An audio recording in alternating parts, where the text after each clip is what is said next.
bitta savol bor. Hamma tanish bilishiga yettirib, ishini arzon bitirishga harakat qiladi. Siz 400 qo'shningiznikini ishini bitirib berdingiz, to'g'rimi?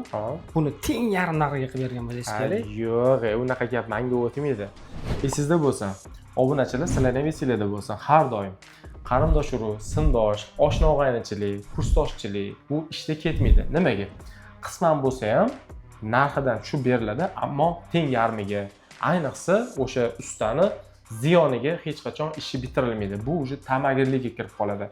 Bu videoni sirazi tanish bilish mana shunaqa kelishtirib ber, og'aynimsan, qarindoshimsan deydigan odamlarga prosta jo'natib qo'ydi. Nimagaligini tushuntirib beraman. Qarang.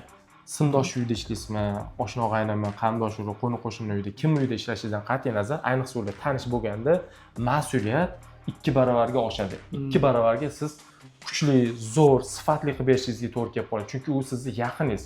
O'rtada nizo kelib chiqishi mumkin. Shu sababdan ustani ziyoniga hech qachon ishlanmaydi. Tushundingizmi? Mana o'zingiz ham shu joylarni polni boshqatdan chiroyli qilib, akkuratlik qilib berdingiz. Mas'uliyat bilan yondashdingiz. Men o'zim ham dam-badam xabar olib turdim. Eng qizig'i, umrim davomida qancha qo'ni qo'shnichilik aloqasini qiladigan bo'lsam, shuncha vaqt har doim nazoratda olib yuraman. Shunaqa joylari ham borda, ertaga qiyshayib chiqmayman. Mijozimiz ham qo'shni, ham mijoz.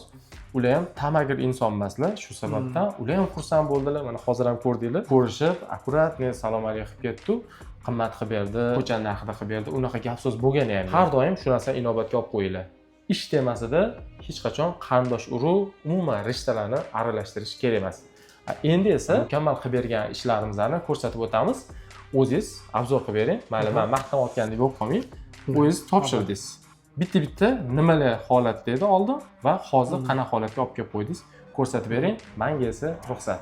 Xonadonimizda yoshi katta insonlar borligi sababli yorug'likni tanlashimiz birozgina qiyin bo'ldi. Darvozadan kirib kelaverish, oppoq qo'ya olmasdi.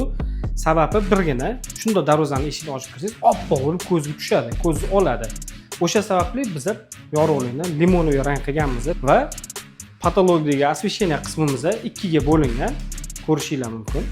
Addenlar xolasalar yorug'roq, xohlasalar xiraroq qilib yoqib olishlari mumkin. Va mana do'lda biralar qo'yilgan, biralarga ham addenlar qo'yilgan. Chap taraf addenli yonadi, o'ng taraf addenli yonadi. Darvozaxonadan chiqib borishinglar bilan yana bitta включательlar qo'yilgan, ya'niki reverse sistema qilingan. Darvozaga eshikdan kirishlar bilan yoqishadi, chiqib bo'lib o'chirishadi. Xohlasalar darvozaxonaga kirishayotganda yoqishadi, chiqib ketayotganda o'chirib chiqib ketaverishadi. Darvozaxonadan chiqib kelman. Mana bu yerda reversimizning ikkinchi qismi kutib oladi. Mana shu yerdan darvozaxonani chirog'i yoqib qolgan bo'lsa, bemalol o'chirib chiqaveradilar.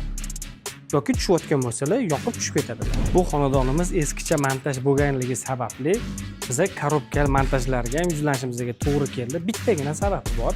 Keyinchalik xonadon ichkarilarini remont qilishadigan bo'lsa, zapas kabel tashlab ketish kerak edi. Sababi ichkari remont qilishadigan bo'lsa, devorni strabit qilib remontni buzishmaydi. Shunda korobkani ochadi, skvoznoy ichiga teshib borishadi, kabelni tortib olaverishadi. Zapas kabelimiz bor. Keyinchalik strabit qilinmasligi maqsadida qo'yib qo'yilgan. Bitta kunduzgi holatini ko'rsatib bor ularga.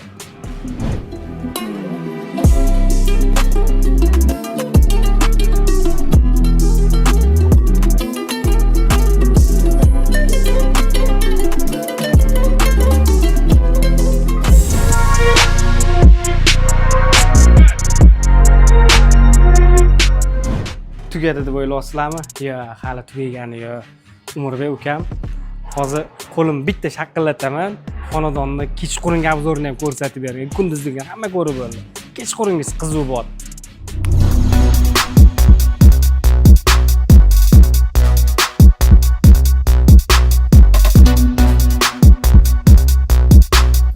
Kunduzgi va kechqurungi obzorlarni ko'rdinglar. Like, podpiska esinglardan chiqmasin. Mabodoga aloqadamizda nomerlarimiz turibdi.